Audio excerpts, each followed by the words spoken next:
So good morning, everyone. Happy Diwali to you. My name is Kripamoya. If you haven't seen me before, Hare Krishna. So today they said to me, can you come and give a special class? I said, oh, what that mean? Can you come and give a special Diwali class? I said, okay, very good. Unfortunately, I can only say the same thing that I said last year and the year before. So Diwali is a happy event for all of us. Diwali is a bit like Christmas, in that Christmas, for those of you who didn't celebrate Christmas as they were growing up, give me a show of hands. Look at you. What's wrong with you? You must have all been born in Indian families or something. But Diwali is like Christmas because it's a compound festival. Compound festival means it's been going on so long that there's one reason originally to celebrate it, and then there was another reason because you celebrated it. So just like Christmas, we have one festival is called the burning of the Yule log festival. That's a festival. And then another festival in ancient Scandinavia was there was a goddess, and she was turned into a tree. And if you want to worship the goddess, you bring her indoors and you decorate her. Very pagan, very Hindu. Why do most Hindus love Christmas? Because it's a Hindu festival. Why is it a Hindu festival? You bring a tree indoors, you pay obeisances to the tree, you decorate the tree in things that shine and glitter, you eat sweets, have the family round, sing songs. Okay? Indian. So Diwali is a very compound festival. Many, many things happened. It's so difficult to keep track of everything that happened. So let me just go back a while. Each of our months is given a particular name. This is the month of Kartik. There are 12 months. Each of them are the same length. We don't have our children say things like 29 days, 30 days, 30 months, all the others of September, take off a day and the leap year. There's no. In a lunar calendar, 28 days. Every month is the same length. So this is the month of Kartik. But it's also the month of Damodar. It's very confusing. Why? Because Vaishnavas, they take the names of the month and they give a name of Krishna to that month. So even when they're talking about the calendar and dates and whose house we're going to visit for which particular weekend, they can say the name of the Lord. A real Vaishnava is always chanting the name of the Lord. There's no gaps in between. I'll chant my rounds. Krishna, Krishna, Krishna, Hare Rama, Rama, Rama, Rama, Rama. Okay, finished. Take off my bead bag like this, as if it was a piece of tissue paper, and then finished for the day. A real Vaishnava is someone who's always chanting the name of Krishna. Always chanting the name of Krishna. Can't stand not to be chanting the name of Krishna. Hare Krishna, Hare Krishna, Krishna Krishna, Hare Hare, Hare Rama, Rama Rama, Hare. And if you get bored with the Hare Krishna mantra, then you just say, Damodar, Damodar, Damodar, Damodar. Madhusudan, Madhusudan, Madhusudan, Madhusudan. Trivikram, Trivikram, Trivikram, Trivikram. Govinda, Govinda, Govinda. So all the time you're saying different names of the Lord. And all the time you're remembering the form of the Lord by which he gets that name. So that's why you can speak to a devotee and you say to them, what are you doing for the month of Damodar? Oh, I'm going to India for Kartik. You see. Oh, it's all very confusing, isn't it? So 1 month, 2 names. Do you understand? 1 month, 2 names. So this month of Kartik is a very special month. For those who are not devotees, it represents an opportunity to do something extra, like giving up eating of goats. This Kartik Mass, I'm going to be very, very spiritual. I'm not going to eat goat meat. Oh, very good. A very good vow. You're doing very well in your spiritual life. Like sometimes in India, people say, What do you do on Ekadasi? On Ekadasi, I'm very, very strict. Okay? I'm very, very strict vegetarian. On Ekadasi, very strict. So these days, for people who don't normally do much, they represent the time when you can do something. And for those who have already begun their spiritual sadhana practice, Kartik represents the time when you can do a little bit more. And what is that little bit more? Well, you can choose what little bit more you like. There's some guidance by the 6 Goswamis. But the main thing is that everybody is meant to offer a lamp, a diwa, in the temple of Vishnu. You're meant to go and offer a lamp. Not to Krishna specifically, but to any incarnation of Vishnu. That's what you mean. Those who are devotees of Krishna, we offer lamps to Krishna every day. You understand? That's how we do it. And we also sing that song, but we sing that song for a particular reason. So what happened in this month? Why do we celebrate everything in this month? A lot of celebrations. I was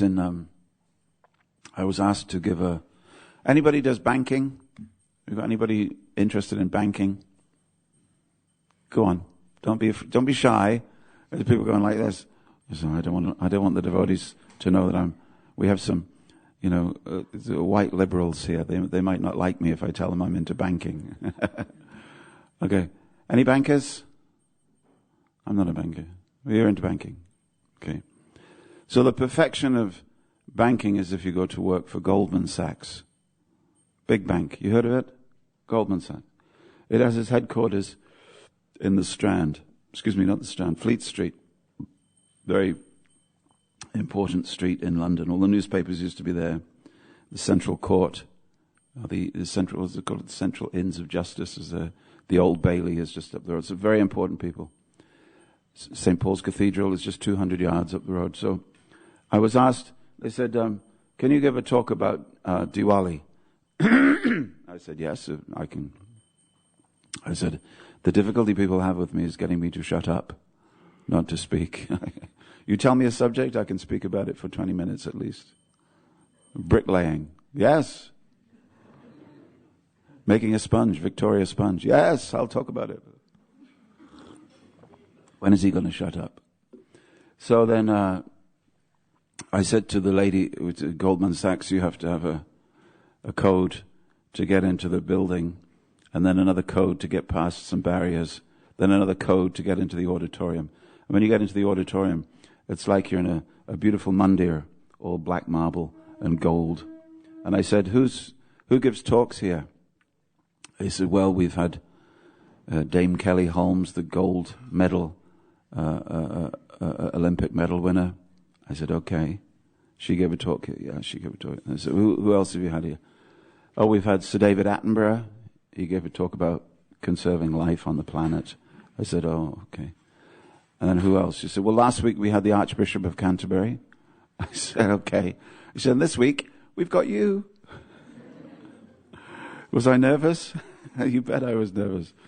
So then, how to tell a story about Diwali in front of 90 bankers, okay, and make it relevant? Because some of our stories, the way we get our festivals, it's kind of, there was a child and he was tied with rope, and then he pulled it over, and some trees came falling down. There was 2 gods in the trees. No, wait a minute, I can't tell that story. Okay, there was a child, and then it was raining, so he lifted up a hill that was 14 miles long. No, I can't tell that story. I said, these are British people. And so I went for the wildest and weirdest story. So I told them the story of the churning of the milk ocean. As you do. Now, how could I possibly relate that to a group of bankers at Goldman Sachs?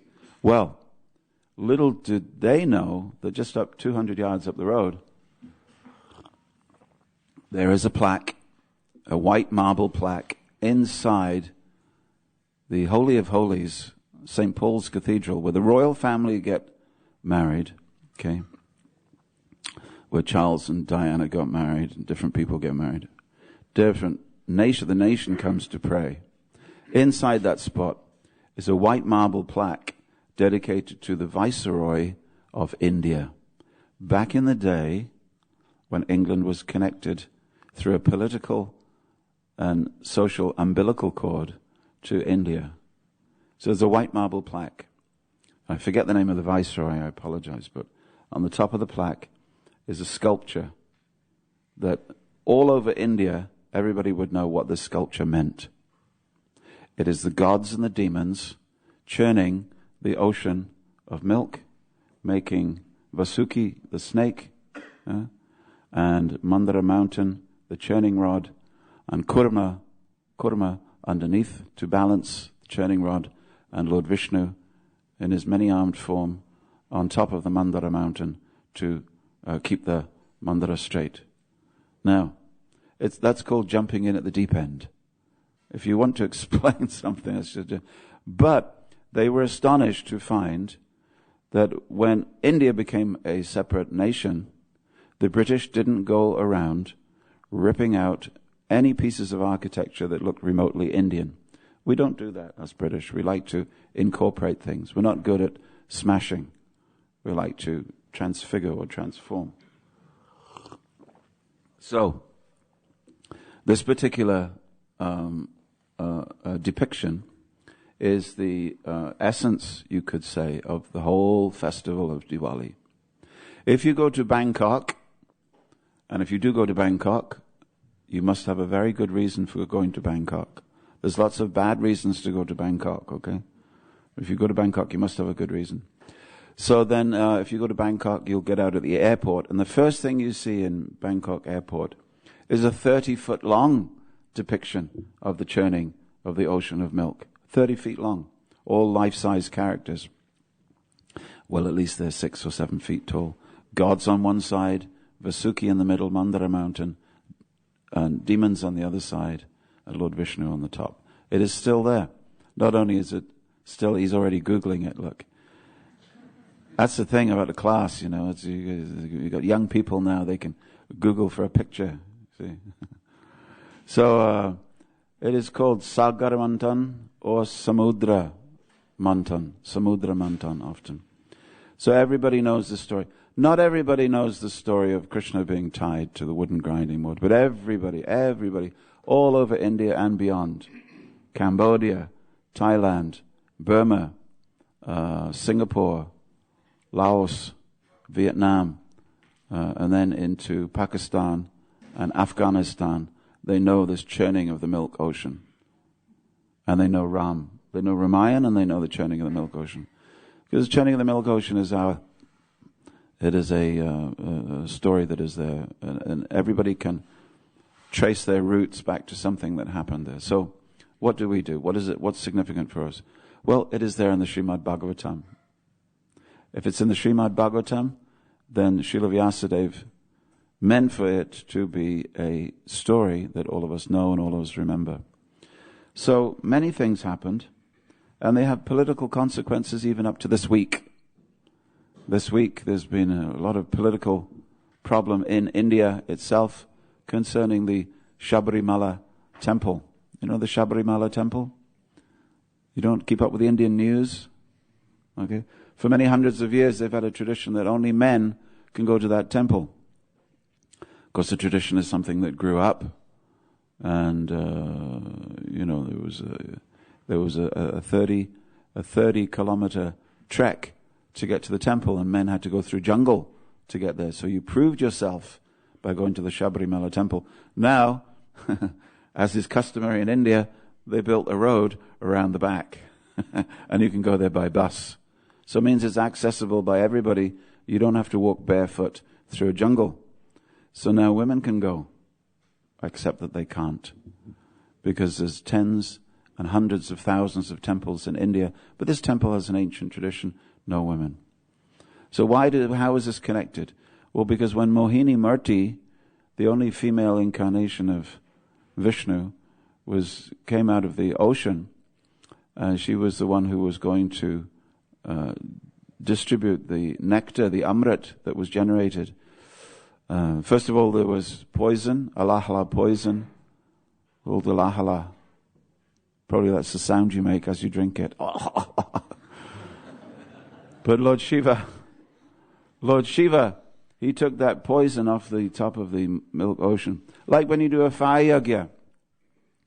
The priest who's doing the fire yagya is meant to stare at the place where the arena, where the fire is going to be lit, and he has to reach in like this, and he has to take out some imaginary dirt, some imaginary impure substance, and go, how does it go? Om nirasta parvasuhu, and then throw it away. So when you're making ghee from molten butter, the stuff that comes up first is something that you don't want, you see. So you have to skim that off and you have to throw it away. We don't want that. Skim, skim, skim, and then the ghee starts coming through. You know this, ladies? I'll look over to the ladies because ladies and ghee has a sort of ancient connection. Men and tongue and the ghee has a connection, but not making it. Any men ever made ghee from butter? Have you ever churned butter from cream? You ever done it? My son sent me a picture of himself. The brahmacharis in Chowpatty have just shown him. And there's a little part of a sabbatical. And he says, what do you get boys from the West to do? Well, they have to know how to make makkan. So he was making makkan from the milk. Him and his friends, they were churning, churning and churning and churning. You have to be very patient when you're making makkan. But then at the end, out will come this makkan. And you skim it like that, and you can hold it in your hand like this. And immediately, you understand more about the pastime of Krishna stealing makkan than you've ever understood in your life before. So that is why in Los Angeles, Prabhupada instituted a milk churning utsav, a milk churning festival. Sunday program, they brought in the milk churns, and they brought in the paddles and the ropes, and one person put their hand on the top, and they were churning. That was the Sunday Feast Festival. We're going to learn all about making makkan and how Krishna stole makkan, and the best thing you can, and the churning of the milk ocean, and the best thing you can do is do it, and then you understand. Prabhupada's comment once was, he said, devotees, he said, modern people, he said, they do not know even how to grow one potato. He said, they will starve rather than farm. We don't want to be in that situation, do we? Okay, come Brexit, we'll all be out there in the fields. There'll be no more vegetables, no more fruits. Even if there's fruits growing, there's no one to pick them. Oh, it'll be terrible. Terrible it will be. The end of the world, the end of the world. Don't believe it. Yes, don't believe it, yes. So here on our Bhaktivedanta Manor farm, we are completely self-sufficient. We're growing enough food to feed the world. I read it in the leaflet. Must be true. So anyway, when you're churning, the bad things come off first. What do we learn from this? We learn from that in any endeavor to do something bad will happen first, and don't become discouraged. The stuff that you don't want is the first product of your efforts when you try to make good stuff happen. So never ever become discouraged. Okay? Just like the two frogs. You know the story of the two frogs. Somehow or another they dropped into the milk. They were swimming like this. Ribbit, ribbit, ribbit, ribbit. And what they were really saying is, I can't take this any longer. I can't do this. And the other frog said, no, keep going, keep going. We'll get out someday.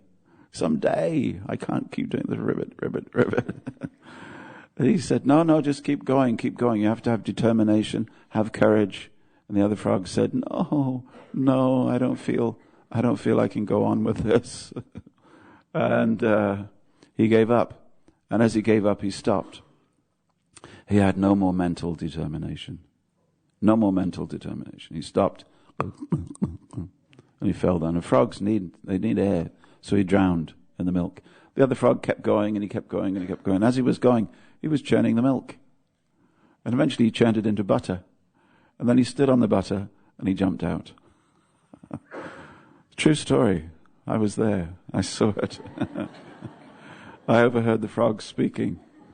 There's a devotee here who's looking. He said, I bet you didn't.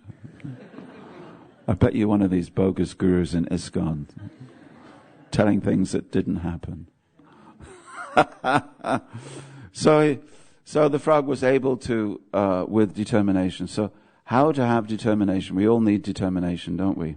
We all need determination. Even the gods needed determination when they were churning the ocean of milk. Because Vasuki was breathing, and it was very strenuous, and so many things were happening. Anyway, so on the first day, we were going to finish with Sabrimala. So there's a story from somewhere. So I was in South India, and they said, come tonight. There's a religious film on. I said, okay, I'll go. So I went to the cinema, and it was in Mysore, and it was a film all about churning of the milk ocean.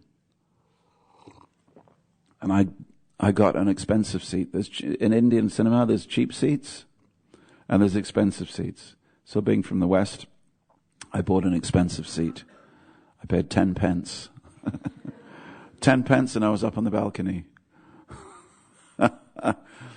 And so anyway, at one point they showed the whole story, and then there was an abhishekam of Ayyappa, who was supposed to be the product of a joining of Mohini Murti and Lord Shiva. It's nowhere in Scripture. But that doesn't stop someone telling the story and retelling the story and making it into a movie. So at one point in the event, I looked over because it seemed as if fire had broken out in the cinema, and I wanted to be able to run. But what people had done is they'd lit camphor lamps from the projector to the screen, and they were doing arti as the Abhishek on the screen was going on. They're very devoted people. Anyway, so this Sabrimala has been in the news just recently. So, let us get back to our story. So, tomorrow is the first day of the 5-day ceremonies of Diwali, and it's called Dhanteras, or Dhanvantari Trayodashi. Like today is Dwadashi, tomorrow is Trayodashi. It means the 13th day of the lunar cycle, 13th day of the month. So Dhanvantari is the lord of medicine. He carries the knowledge and the practical techniques of Ayurveda. So go into the place of anybody who practices Ayurveda, and you'll see a picture of Dhanvantari. One day I went to see the best Ayurveda doctor in the world. At that time, about 20, 30 years ago, there was a very famous yogi called Maharishi Mahesh Yogi.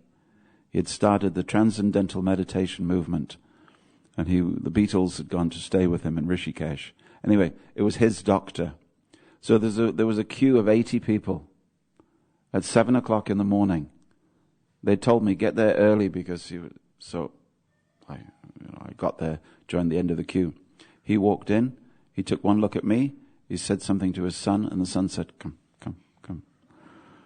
And I walked past 80 people, and I was feeling, yeah, this is things as they should be. I'm a white man after all, you know. I'm British. Oh dear, how pompous we are sometimes. So anyway, he had his own reasons. So then he just touched my wrist, and he was dictating to his son. And I thought, well, he's a doctor, I'll tell him what I've got wrong with me. I've got a little bit of a stomach. He went, and he just listened. And he listened to the sound of my blood going through 4 different channels. He used 4 different fingers and held them to my wrist like this. And then he started telling the problem to the son that was sitting there writing things down. And he gave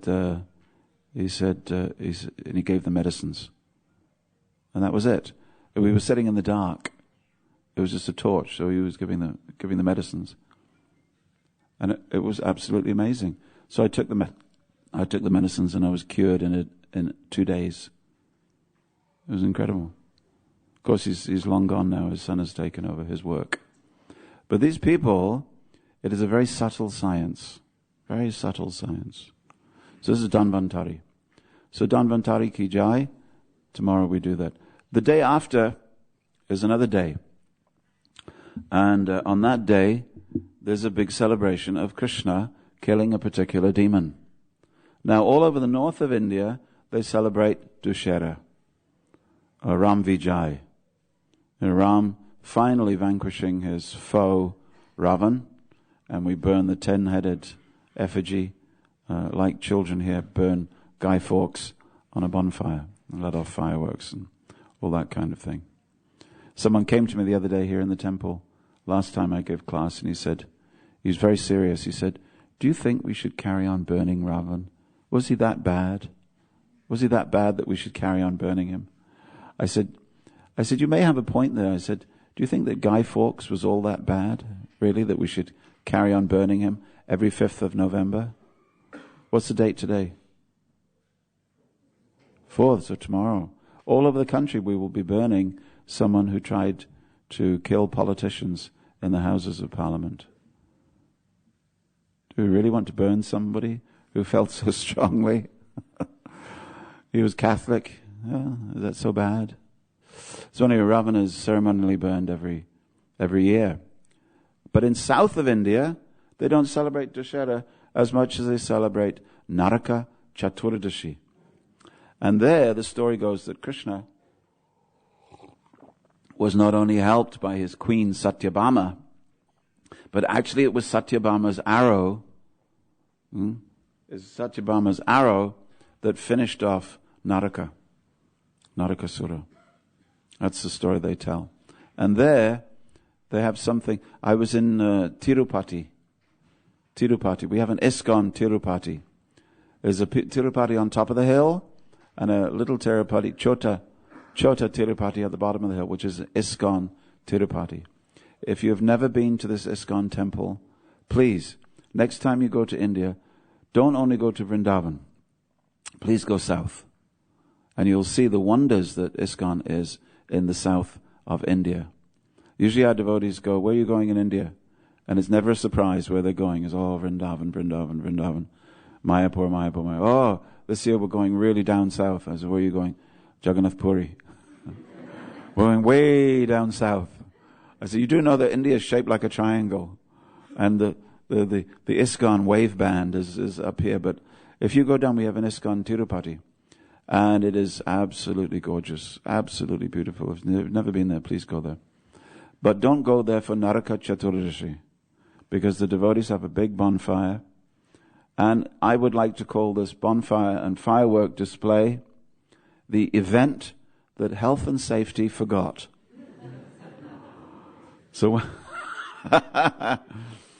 nobody is wearing a yellow jacket. Nobody is wearing a hard hat. This is India, proper India. Fireworks are things of fun. And if a rocket goes shooting into the audience, which it did 3 times, 3 different rockets, and everybody just laughs. You blinded my son for life. Praise be the Lord. It was his destiny. No, it's not your destiny. That's called fatalism, not Hinduism. Okay?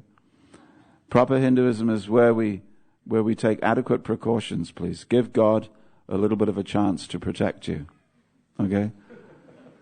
Well, Krishna says he will protect me. So I will. It's like in America, we have these men who believe in the Bible that God will protect them. So they stand in front of an audience like you with a box full of poisonous snakes, and they sing songs to God, and everybody sings, and they take out the poisonous snakes, and while they're singing and chanting in the name of Jesus, Jesus. There's been no end of people that have died handling the snakes. At least they were chanting the name of Jesus at the end. But don't try to second guess God. God wants to give you protection, but don't be foolish. God gives protection to intelligent people, okay? What does he do? God gives protection to intelligent people, because intelligent people do things that help God in his purpose of protection. Don't do all kinds of dangerous things like, bungee jumping and and all these ridiculous things that you see on the internet now. And you see these boys doing, what is it called? Parkour, where they're running along the edges of building and they've got a GoPro stuck to their head. What you don't see is the movie that came afterwards of them falling. So many people have died like that. So I'm always telling my son, because my son has a sense of adventure, especially in high places. He's attracted to high places, God knows why. If you're listening, Mali, be careful in Vrindavan. And don't go downhill. So we have to be careful. We have to assist Krishna, or God, in his tendency to protect his devotees, but help him. Don't drink poison and then say, Krishna will protect me. Don't handle a poisonous snake and say, Krishna will protect me. Do you see? You understand the principle. So where were we? Oh yes. So they let off this big rocket like this, only it didn't go up far enough. And it exploded, and then all the burning pieces, it was like, the apocalypse or something. All these burning pieces of cardboard rained down on the devotees. And of course, devotees was, yeah, it's great. Yeah, Hare Krishna. No, don't do that. But they go there on another day. So I was there at Diwali time. So the interesting thing is that when you're coming down from Upper Tirupati proper, and it's that night, and you see all the fireworks begin to go off all over the city. So people take fireworks very, very seriously there. So this is Naraka Chaturdashi.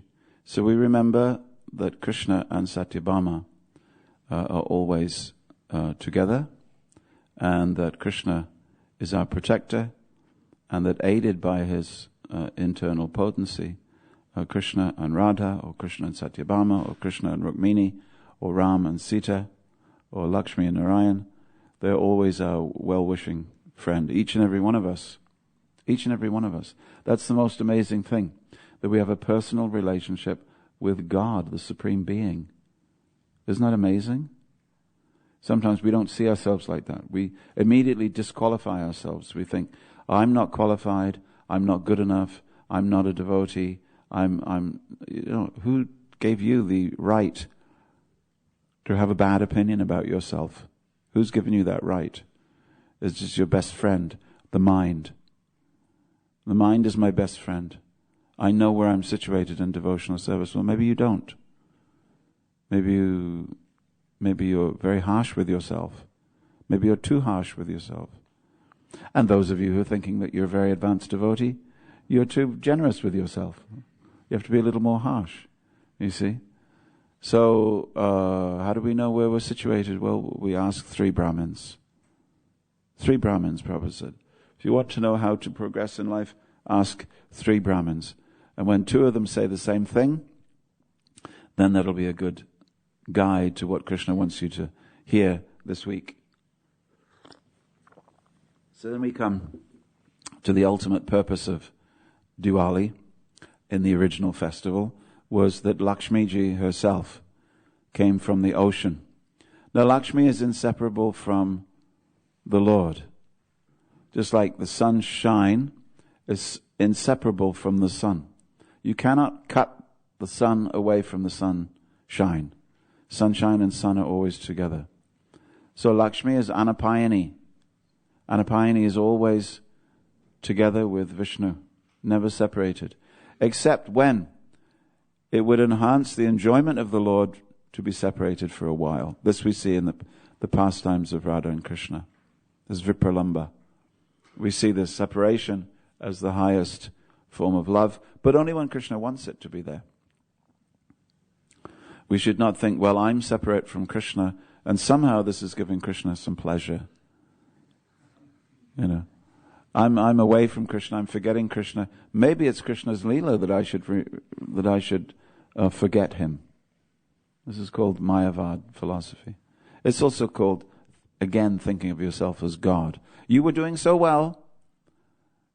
You came to a point in your life where you realized that I should be believing in God, and maybe God is not some mumbo jumbo. Maybe God is real. You were doing so well, and then you messed it up by thinking, again, in another way, that I'm God and I can make these decisions. You see? Okay, Sutapa's leaving now, so I'll do the real philosophy now. So then we should be very careful in our dismissive attitude sometimes to our own spiritual progress. You have to believe in yourself. You have to have courage and you have to believe in yourself. All right, ladies? You have to believe in yourself. You have to be strong. Strong devotees, not weak devotees that are pushed like this and pushed like that. You have to be very strong.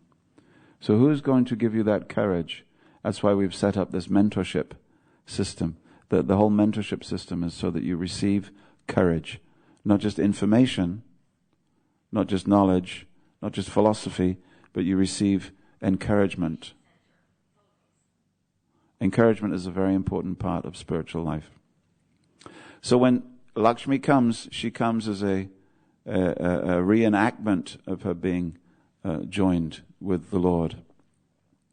And this is celebrated. So when Lakshmi is born, it's her birthday. Krishna has a birthday, and yet he's never born. Lakshmi has a birthday, but she's never born. You see? So that's her birthday. So Lakshmi Puja is that time of year when we worship Lakshmi. Now Lakshmi, sometimes, because in our ISKCON movement we use the term Lakshmi as simultaneous with money. So when devotees talk about money, they don't say the word money. It's almost like the word money is banned. Have you ever noticed that when you're with devotees? Don't say money! Don't say that word! You know. Who said money?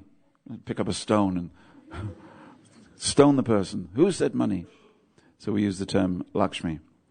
But money is still okay. It's part of the English language. We haven't banned it. Okay?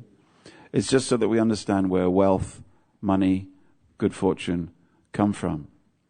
So Lakshmi Puja means that some people who are not convinced about their relationship to Vishnu, they take Lakshmi and they worship her separately as the goddess of fortune. So the bankers and everybody who does business, and I've been called to Western businesses. These are British businessmen running multi-million-pound companies in the city of London who've asked me to come and do a Lakshmi Puja. It's like a new thing, like feng shui, or, you know. So those of you who find yourself a bit bored at this time of year, there's a lot of businesses out there that you just say to them, well, you know, would you like me to come and do a Lakshmi Puja? Yeah, I suppose so. Come on, do it. And you will be paid handsomely for it. So there's always, you know, where there's Lakshmi, there's always Lakshmi. Anyway, so actually it worked well one year. I did a Lakshmi Puja for a particular company, and I said, do you have any vacancies in your company? He said, yes, of course. Who do you have in mind? I said, well, there's a brilliant young devotee in my temple, and I'd like to introduce them to you. And so the devotee was hired on the basis of my recommendation. These things work, you know, there's connections. So, Lakshmi Puja. So particularly for business people, but also for farmers. And this is why it is such a big, because everybody does business of some kind. Everybody's making something, selling something, providing something to others. So if you want Goddess to bless you for the rest of the year, you ask her to come to your house. So in that ceremony we offer a row of lamps. And a lamp is known as a dipa. And a wali is a row, so dipa wali, row of lights. And over 1,000 years it becomes contracted. Instead of dipa wali, it's Diwali. Instead of dipa, we have diwa. Okay. It's what Gujarati does to Sanskrit. Sort of takes it and shrinks it a little bit. Makes it easier, softer. You know. Like when you're having a wedding, the day before you have something called, in Sanskrit, mandapa ropanam, establishing the mandapa. And then Gujaratis take that mandapa ropanam and they crush it over 1,000 years. Mandapa ropanam becomes mando. Mandoche. Okay. It's just, so you have to take a Gujarati word and you have to tweeze it. You have to pull it out. And then you'll get the Sanskrit. Anyway, we can't even do that with English. We can do it with some words in English. Some words in English. Like I was explaining to my group the other day that when Krishna says to Arjuna, you have to ask questions to the Guru, it's called pariprashnena. Prashna means questions. Pari means all around. Pari means all around. Huh? Or in Gujarati, peri. But pari, and we get the Greek, we get the word to measure all around. To meter or measure something. Perimeter. Perimeter. Perimeter. So to ask questions all around a subject is known as pariprashna. This direction, this direction. So you fully understand it. So then, this time of year we want Lakshmi to come. And then Prabhupada would always remind us that if you worship Lakshmi without Narayan, then she becomes Chanchala. Chanchala means she's here today, gone tomorrow. Here today, gone tomorrow. They have done an analysis of everybody who ever won the lottery, the UK lottery. Everybody would love to win the lottery, wouldn't you? Love to win the lottery. Everybody's got dreams, things that you would like to do. But you go to those people who won the lottery, and how is your life now after you've won the lottery? Oh, miserable. Miserable. It's very strange. I have no friends. We have some fair weather friends. All our friends left us. We couldn't make new friends. We spent the money, now we've got nothing left. We spent too much, we didn't save anything. We're unhappy. Very strange. So Lakshmi comes, Lakshmi goes. So then, at these times of year, people have festivals for these things. And you worship the god, also in addition to Lakshmi, that you worship normally. So Krishna's father, he's worshipping Indra. He's worshipping Indra. And Krishna comes with many different atheistic philosophies as to why he shouldn't worship the gods. He says Indra is he's raining water on the oceans where the oceans don't even need rain. So your worship of Indra doesn't have any relevance. So then he says, well, what should I do? He said, well, worship Govardhan Hill. You know the story. There's going to be another story in a few days' time when we celebrate Govardhan Puja. So Krishna lifts the hill and protects everyone. So that happened at that time, this time of year. What else happened this time of year? Mother Yashoda was busy in the kitchen. Krishna didn't have enough attention paid to him. What did he do? Well, he made a fuss. Mother Yashoda tied him to a wooden grinding mortar. And if you're a pharmacist, you know that you have in your window the ancient symbol of pharmacy, which is a mortar and pestle. And they're about that big. It's for crushing all the spices and herbs. You know, you put some tincture in and then you crush a herb into it and you come up with a medicine. So wooden grinding mortar, don't think of something small. We're talking of something that you really need like a jackhammer. It's something like this. It's the heaviest object in the home. And it's shaped like this, like an hourglass. And it comes out at the bottom like that. And it's very heavy on the bottom. So you take the mortar, or you take the pestle, and you pound. Just like if you want to get haldi or turmeric. You take the turmeric root, and you put it in, and you pound it. And the end of your pestle will come out bright yellow. And you reach in, and you scrape it out. And then you'll dry it in the sun. Okay, so that's how you use the haldi. So the pestle was also used by the cowherd community as a weapon and when they had to defend themselves. That's why when you look at Balaram on the Soho Street altar, you'll see it on one hand he has the chakra. On the other hand, the hala, the plow, and on the other he has the pestle. And the pestle is shaped the same as a club. So Balaram was already expert with the club, so these things come along. So this pastime is a wonderful pastime. We very much focus on this pastime. But it happened at this time of year. Happened at Diwali. So then I always wondered, why was it so special that Krishna pulled over those trees? And then I went to Mauritius, and I discovered that a long row of these Yamal Arjun trees. And like the pestle, they come down like this. They're sort of light brown in color with a flaky skin, like cherry or something, or silver birch.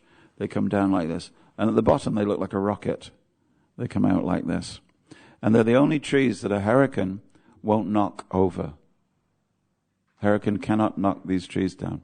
Nothing can knock these trees down. They're really, really heavy, solid trees, and they go deep into the ground. So that's why it's significant that Krishna pulled over those two trees. They were the heaviest, most powerful trees. And of course the two gods, Nalakuvara, Manigriva, that were in there. They had been cursed, and cursed and blessed at the same time. So for the Vaishnava, for the great saint like Narada Muni, within the curse, there's a blessing. If I curse you to remain standing as a tree in a field, and the second part of the curse is, and I also curse you that Krishna himself will deliver you. And that's a blessing, isn't it? It's a curse and a blessing at the same time. But it's really a blessing. It's really a blessing, ultimately. Who would not like to be liberated by Krishna personally? So that happened at that time. And finally we go forward to, what's the next one? Because Diwali is also the end of the year and the beginning of a new year. So after Diwali, you'll find many thousands of people come to this temple and wish you a happy new year. How do they say it? Nutan Varas Abhinandan. Or, if you want to be really interdenominational, Sal Mubarak. Or, Happy New Year. So this Happy New Year. Why? Because a big festival is always the end of one year and the beginning of another. So you choose your biggest festival. So Christmas is immediately followed by Happy New Year. You see? There's another stories there as well. I'll finish soon. So this Happy New Year. It's Happy New Year. So when Ram and Sita, or Ram was banished to the forest, Sita came with him, Lakshman came with him. When they were banished to the forest, they were banished for 14 years. You measure those years from Diwali to Diwali.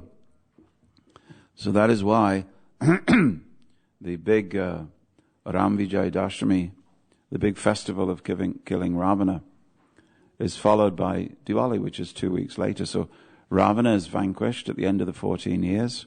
2 weeks later, we celebrate Ram's homecoming. So he comes home. No one has celebrated Diwali in Ayodhya for 14 years. No one has lit lamps. How could you light lamps and have prosperity and wealth when you're missing your most dear son, when the prince is not here? He was the emblem of Ayodhya. He was the love of everyone. How can we light lamps in the city? So they didn't celebrate. Well, then Ram comes back, and then they're celebrating. They're celebrating. So lamps are lit. So that is why for Vaishnavas, we celebrate Vijay Dashami, but we also celebrate Diwali as Ram's homecoming. So that is why when you ask someone, what is Diwali? Oh, we celebrate Ram's coming home. Yes, we celebrate Ram's coming home because at that time he came. So there's a festival within a festival, within a festival, within a festival. You can take your pick which one. That is why sometimes Prabhupada himself says, Vaishnavas don't celebrate Diwali. He said that in one letter one time. We do not celebrate Diwali. He didn't introduce it for us. But if there's one thing to extract from Diwali, it is not the worshipping of Lakshmi without Krishna, but it is Ram's coming home, or the appearance of, if we read the Bhagavatam, the appearance of Mohini Murti, appearance of Lakshmi. We celebrate the Vaishnava elements, those elements we celebrate that will help us to develop our firm bhakti for Krishna. And of course we celebrate Damodar. We celebrate every day in the month of Kartik or the month of Damodar. We are worshipping Dam Udara, that person with the rope around their middle, and we are celebrating the bhakti lessons we get from that. That we are not to be taken away to the realms of awe and reverence, although we have to pass through awe and reverence actually to get there. When you don't have any awe and reverence for Krishna, it doesn't add up to very much bhakti. Don't think that we can immediately jump to Raganuga Bhakti simply by declaring that I'm not interested in the awe and reverence, I just want to treat Krishna as my baby. People who speak like this, they have a very short career in devotional service. First of all, there must be awe that the person that I'm worshipping is none other than God himself. Just like Mother Yashoda. First, she sees that Krishna is everything. She sees the universe within his mouth. So first, that realization. And then at a time of Krishna's choosing, he covers her over and she sees him as her baby. So that we should aspire for. We understand the greatness of Krishna, and then through understanding the greatness of Krishna, we understand the compassion of Krishna, the love of Krishna. And then we shall come to a platform where Krishna will cover us over and allow us to think of him in a very affectionate way. But until that day comes, we have to work very, very hard to understand that Krishna is God. If we artificially say, oh, Krishna is my baby, or Krishna is cute, or Krishna is sweet, we shall come unstuck. You see? You understand? We have to be very careful of that. This is the path to what is called antinomianism, or tendency towards sahaja life. Okay. So with that in mind, are there any questions?